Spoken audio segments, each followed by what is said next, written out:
کہ محمد صلی اللہ علیہ وسلم پر وحی کا وہی طریقہ ہے جو ہمیشہ سے پیغمبروں پر رہا ہے، اور ان پیغمبروں کو تم بھی ایمان ان پیغمبروں پر رکھتے ہو۔ نوح علیہ السلام، یعقوب علیہ السلام، یوسف علیہ السلام اور ہارون اور سلیمان علیہ السلام، ان سب پر تو تمہارا بھی ایمان ہے۔ تو جیسے سب پر وحی آئی ہے تو ایسے ہی نبی پر وحی آ گئی۔ کسی پر بھی ایسا نہیں ہوا کہ آسمان سے پوری کتاب آئی ہو اور وہ براہ راست پکڑا دی گئی ہو۔ اس لیے اللہ نے فرمایا انا اوحینا الیک، اے نبی آپ غم نہ کریں، ان کے اعتراض پر پریشان نہ ہو، ہم نے آپ پر ویسے ہی وحی کی ہے، کما اوحینا الی نوح، جیسے ہم نوح پر وحی کرتے تھے اور نوح علیہ السلام کے بعد جو بہت سارے پیغمبر آئے ان پر کرتے تھے، اور ہم نے ایسے ہی آپ پر وحی کی جیسے ہم نے ابراہیم پر وحی کی، اسماعیل پر، اسحاق پر، یعقوب پر، اور آگے ان کی اولادوں میں جو بہت سارے پیغمبر پیدا ہوئے ہیں جن کو یہودی بھی مانتے ہیں، اور عیسیٰ علیہ السلام پر، اور ایوب اور یونس اور ہارون اور سلیمان علیہ السلام پر، اور داؤد علیہ السلام کو ہم نے زبور عطا فرمائی۔ لیکن وہ زبور بھی ایسے نہیں مل گئی ان کو، وہ بھی آسمان سے آیتوں کی شکل میں ایسے ہی نازل ہوئی ہے جیسے آپ پر قرآن نازل ہوا۔ وَرُسُلًا قَدْ قَصَصْنَاهُمْ عَلَيْكَ مِنْ قَبْلُ، اور بہت سے پیغمبر ہیں جن کا تذکرہ ہم کر چکے ہیں اس آیت کے علاوہ باقی قرآن میں، اور بہت سے تو ایسے ہیں جن کا ہم نے تذکرہ ہی نہیں کیا۔ لیکن یہ سارے پیغمبر ایسے ہیں جن پر کوئی آسمان سے ایسے کتاب نہیں آئی، بلکہ وہی طریقہ جبریل کے ذریعے آپ پر جیسے جبریل وحی لائے تو ایسے ہی ان پر بھی لائے۔ تو یہودی ان کو مانتے ہیں، ان کو کیوں نہیں مان رہے؟ وَكَلَّمَ اللَّهُ مُوسَىٰ تَكْلِيمًا، ہاں موسیٰ سے اللہ نے براہ راست کلام کیا، ان پر ایسے وحی نہیں آئی جیسے باقی پیغمبروں پر آئی ہے۔ تو ایک موسیٰ پر جو وحی آنے کا انداز تھا وہ آپ باقی پیغمبروں پر تو منطبق نہیں کرتے، تو محمد صلی اللہ علیہ وسلم پر وہ منطبق کیوں کر رہے ہو؟ یہ کیوں مطالبہ کر رہے ہو؟ یعنی لاکھوں پیغمبروں میں، ہزاروں میں ایک پر جو وحی آ رہی ہے جس انداز سے، تو اس کو آپ دیکھ رہے ہو اور باقیوں کو نہیں دیکھ رہے۔ تو یہ مطلب ہے وَكَلَّمَ اللَّهُ مُوسَىٰ تَكْلِيمًا، ہاں موسیٰ سے اللہ تعالیٰ نے براہ راست کلام کیا ہے۔ رُسُلًا مُبَشِّرِينَ وَمُنذِرِينَ، یہ پیغمبروں کا کام کیا تھا، ان کا کام لوگوں کو خوشخبری دینا کہ جو ان پر ایمان لائے گا، جو نیک عمل کرے گا ان کو خوشخبریاں سنانا، اور جو ایمان نہیں لائے گا منذرین، ان کو اللہ کے عذاب سے ڈرانا۔ یہ دو باتیں تمام پیغمبروں میں مشترک تھی۔ تو محمد صلی اللہ علیہ وسلم بھی یہی کام کر رہے ہیں، اور اللہ نے اتنے سارے پیغمبروں کو بھیجا کیوں؟ اس کی وجہ آگے آیت میں اللہ بیان کر رہے ہیں، لِأَلَّا يَكُونَ لِلنَّاسِ عَلَى اللَّهِ حُجَّةٌ بَعْدَ الرُّسُلِ، تاکہ اللہ کے لیے اپنے بندوں، اللہ کے خلاف انسان حجت نہ قائم کر سکیں کل قیامت کے دن۔ ان پیغمبروں کے بعد اب حجت نہیں قائم ہو سکتی۔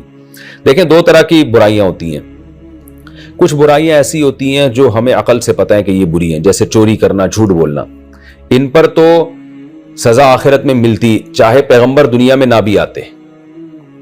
اللہ خود پوچھتا ہے کہ میں نے تمہیں اتنی عقل تو دی تھی نا کہ تم یہ کام نہ کرو۔ ایک آدمی کسی کو بے گناہ کو اٹھ کے قتل کر دیتا ہے، اس کا ضمیر ملامت کرتا ہے۔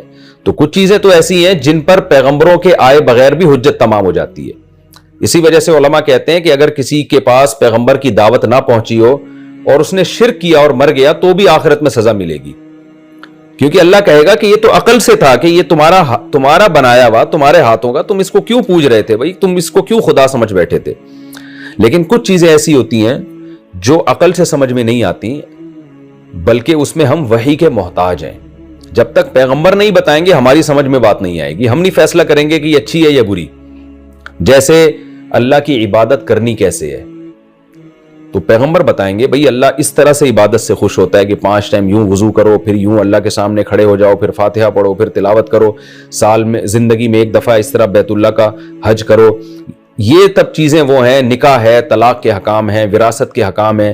اب بھائی کا دگنا حصہ ہے، بہن کا آدھا حصہ، اگر بہن بھائی سے دگنا مانگے گی تو یہ ظالم ہوگی، یہ عقل سے نہیں پتہ چلتا، یہ شریعت بتائے گی۔ اور بھائی اگر بہن کو آدھا بھی نہیں دے گا تو وہ ظالم ہوگا، یہ شریعت ہمیں بتائے گی۔ طلاق کے حکام ہو گئے، خلا کے حکام ہو گئے، میاں بیوی کے حقوق ہو گئے، ماں باپ کے حقوق ہو گئے، بہت ساری چیزیں ایسی ہیں جن میں ہمیں وحی کی رہنمائی کے بغیر ہماری عقل صحیح استعمال نہیں ہوتی۔ آپ دیکھ لینا کہ وحی کے گائیڈنس نہیں ہے تو اس کے نتیجے میں آپ دیکھیں دنیا میں کیا قانون بنے، ہومو سیکس کو انہوں نے جائز کر دیا، اور شاید آگے چل کے معاذ اللہ بولتے ہوئے بھی برا لگتا ہے کہ جو محرم رشتے ہیں ان سے نکاح بھی شاید الاؤ ہو جائے۔ تو اس لیے کہتے ہیں کہ وحی کی ہدایت کے بغیر عقل جو ہے نا یہ گمراہی ہے۔ تو بہت سی چیزوں میں عقل آپ کو صحیح گائیڈ نہیں کرتی، وہاں پیغمبروں کی ضرورت ہوتی ہے۔ تو ان احکام کے بارے میں اللہ فرماتے ہیں کہ اب تم پر حجت تمام ہو چکی ہے، تمہاری عقل اگرچہ صحیح فیصلہ نہیں کر سکتی تھی، لیکن جب اللہ کے نمائندے اور سفیر نے آ کے بتا دیا تو اب تو عقل کہے گی بھائی ہماری عقل غلط ہو سکتی ہے، اللہ غلط نہیں ہو سکتا. یہ مطلب ہے آیت کا. وَكَفَى بِاللَّهِ شَهِيدًا، اور ہاں وَكَانَ اللَّهُ عَزِيزًا حَكِيمًا، اور اللہ تعالیٰ زبردست غالب اور حکمت والا ہے. غالب کا مطلب جو چاہتا ہے کرتا ہے. تو اس نے اتنے سارے پیغمبروں کو بھیج کے حجت تمام کر دی، اور حکمت کہ ویسے بھی سزا دے سکتا تھا لیکن یہ اس کی حکمت کے خلاف ہے. پہلے بندوں پر حجت تمام ہو تاکہ جو سیدھے راستے پہ چلنا چاہیں وہ سیدھے پہ چلیں، جو غلط راستے پہ چلنا چاہیں وہ غلط پہ چلیں. تو یہ اللہ کی حکمت نے اس کا تقاضا کیا ہے. ایسے ہی اٹھا کے لوگوں کو جنت میں ڈال دینا، یہ سب کو ویسے ہی اٹھا کے جہنم میں ڈال دینا، اللہ کی حکمت اس کا تقاضا نہیں کر رہی تھی. حکمت یہ تھی کہ آزمائش ہو، اور پھر لوگ جو کامیاب ہوں وہ جنت میں جائیں، جو ناکام ہوں وہ جہنم میں جائیں. یہ مطلب ہے حکیمہ ہونے کا. لیکن اللہ گواہی دیتا ہے کہ جو کچھ اس نے آپ پر نازل کیا وہ اپنے علم کے مطابق نازل کیا ہے، یعنی وہ صحیح نازل کیا ہے بالکل، کیونکہ اللہ کا علم غلط نہیں ہو سکتا. یہ لیکن کا مطلب یہ ہوتا ہے، دیکھیں ہم بھی جب اردو میں استعمال کرتے ہیں نا لیکن، تو کیا مطلب پیچھے کوئی بات ہم نے کی ہوتی ہے، اس سے ایک پیغام اس میں چھپا ہوا ہوتا ہے، تو اس کی ہم نفی کر رہے ہوتے ہیں. اس کی میں ایک مثال دیتا ہوں کہ میں آپ سے یہ کہتا ہوں کہ بھائی آپ مجھ سے جب چاہو جتنا چاہو قرضہ مانگو، ایک مثال دے رہا ہوں، یا آپ مجھ سے جب چاہو ملاقات کے لیے آ جاؤ، میں آپ کے لیے بیٹھا ہوا ہوں. اس سے ایک دم ایک وہم جائے گا کہ ایسا نہ ہو کہ رات 2 بجے آ جائیے. حالانکہ رات کا ٹائم تو خود بخود مستثنا ہوتا ہے نا. یا جب بھی ہم کسی کو کہتے ہیں بھائی آپ جب چاہو ملاقات کے لیے آؤ، تو مطلب صبح آؤ، دوپہر آؤ، شام آؤ. یہ مطلب تو نہیں ہوتا کہ آپ رات کے 2:30 بجے آ جائیں، تو سونے کا ٹائم ہے. تو یہ وہم ہو سکتا تھا میری بات سے، تو میں اس وہم کی نفی کے لیے کہتا ہوں لیکن بھائی یہ میں بتا دوں کہ سونے کے ٹائم میں نہیں آئیے گا آپ. تو یہ لیکن کا لفظ اس کو عربی میں کہتے ہیں استدراک کے لیے، کہ ایک بات پہلے آپ نے کی ہے اس سے ایک وہم ہو رہا ہے، تو اس وہم کی نفی کے لیے. اس کی مثال ایسے جیسے فقہا کہتے ہیں، جیسے نحو کے علماء کہتے ہیں جو عربی گرامر کے، کہ عربی میں لفظ استعمال ہوتا ہے جاءنی القوم الا حمارا، میرے پاس پوری قوم آئی مگر گدھا نہیں آیا. سوال پیدا ہوتا ہے کہ گدھا تو قوم میں داخل ہی نہیں ہے، تو اس کو نکالا کیوں جا رہا ہے قوم سے؟ تو بھئی ایک وہم پیدا ہو رہا تھا، جب قوم آئے گی تو تمام لوازمات کے ساتھ آئے گی نا. تو پہلے زمانے میں جب قوم آتی تھی گدھوں پہ سوار ہو کے آتی تھی، گھوڑوں پہ سوار ہو کے آتی تھی، کچھ پیدل آتے تھے. تو وہم ہو رہا تھا کہ جب قوم آئے گی تو ان کے گدھے بھی ساتھ ہی ہوں گے، تو بتا دیا اللہ ہمارا نہیں، گدھے نہیں ہیں. تو یہ ایک وہم کا ازالے کے لیے بھی. تو یہاں بھی لیکن کا مطلب کیا ہوا کہ اللہ نے پوری بات واضح کر دی کہ ہم نے تمام پیغمبروں کو بھیجا، سب پہ وہی نازل کی، اور یہ وہی ایسے ہی کی جیسے آپ پر کی ہے. تو اس سے تو آپ کی نبوت ثابت ہو چکی ہے. اب تو یہودیوں کو کہنا چاہیے بھائی ٹھیک ہے مان لیا، پھر بھی نہیں مانتے. اب جب نہیں مانتے تو اے نبی آپ غم نہ کریں، کیونکہ اللہ بہرحال گواہی دے رہا ہے کہ جو آپ پر نازل ہوا وہ ٹھیک نازل ہوا ہے، اللہ کے علم کے مطابق نازل ہوا، اور فرشتے بھی گواہی دے رہے ہیں. تو ان دونوں کی گواہی آپ کے لیے کافی ہے. آپ کو ان یہودیوں کے اور غیر مسلموں کے طعنوں سے پریشان ہونے کی ضرورت نہیں ہے. تو یہ مطلب ہے. لیکن اللہ یعنی اس سے گویا یہ وہم ہو رہا تھا کہ اب تو سبھی مان جائیں گے، مگر پھر بھی نہیں مان رہے. تو اس سے نبی کو غم ہو رہا ہے. تو اللہ بتا رہے ہیں کہ آپ یہ غم نہ کریں. کیوں؟ اس لیے کہ اللہ تو اس بات کی گواہی دے رہا ہے کہ جو کچھ اللہ نے نازل کیا وہ درست نازل کیا ہے، اور اللہ کی گواہی آپ کے لیے کافی ہے. اور ان کو دھمکی دی جا رہی ہے کہ جو نہیں مان رہے اتنی واضح دلائل کے بعد بھی، اللہ فرما رہے ہیں ان الذین کفروا، وہ لوگ جو کافر ہو گئے، وصدوا عن سبیل اللہ، اور اللہ کے راستے سے روکتے ہیں. کیونکہ اہل کتاب کافر بھی تھے اور دوسروں کو بھی اسلام میں آنے سے روک رہے تھے. تو فرمایا قد ضلوا ضلالا بعیدا، یہ لوگ بہت حق سے بہت دور کی گمراہی میں پڑے ہوئے ہیں. ان الذین کفروا وظلموا، جنہوں نے کفر کیا اور ظلم کیا، یعنی لوگوں پر ظلم. وجہ اس کی ہے کہ ان کے کفر کی وجہ سے دوسرے بھی ایمان میں داخل نہیں ہو رہے. تو یہ لوگوں پر ظلم ہے. جو ظلم کیا، لم یکن اللہ لیغفرہم، اللہ ان کی ہرگز مغفرت نہیں، اللہ ایسا ہے ہی نہیں کہ ان کی مغفرت کرے.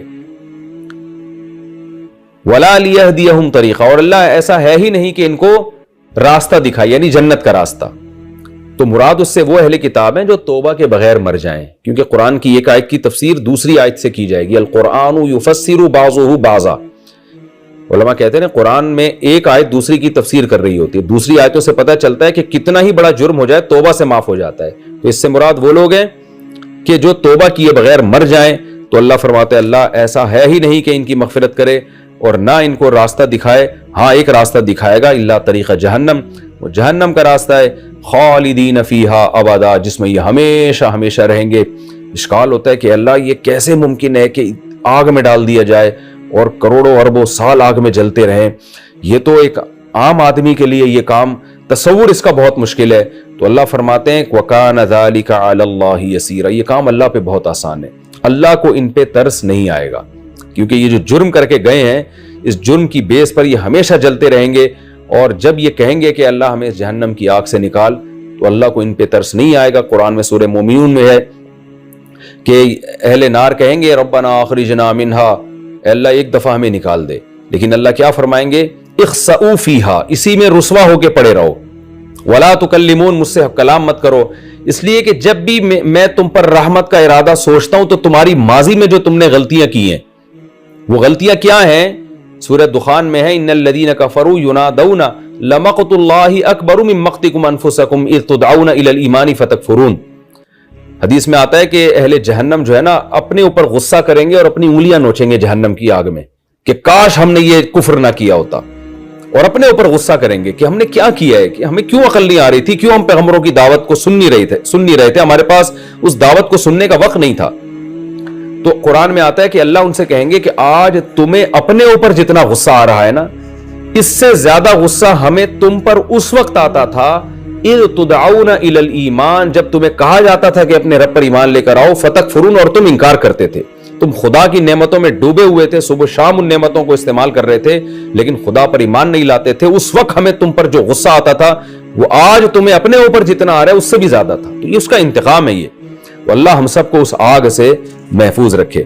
تو فرمایا اللہ پر یہ آسان ہے۔ انسان تو آج دیکھیں نا ملحد لوگ بیٹھ کے باتیں بناتے رہتے ہیں کہ ہمیشہ ہمیشہ میں کیوں خدا ڈالے گا، خدا کو کیا پڑی اس کی؟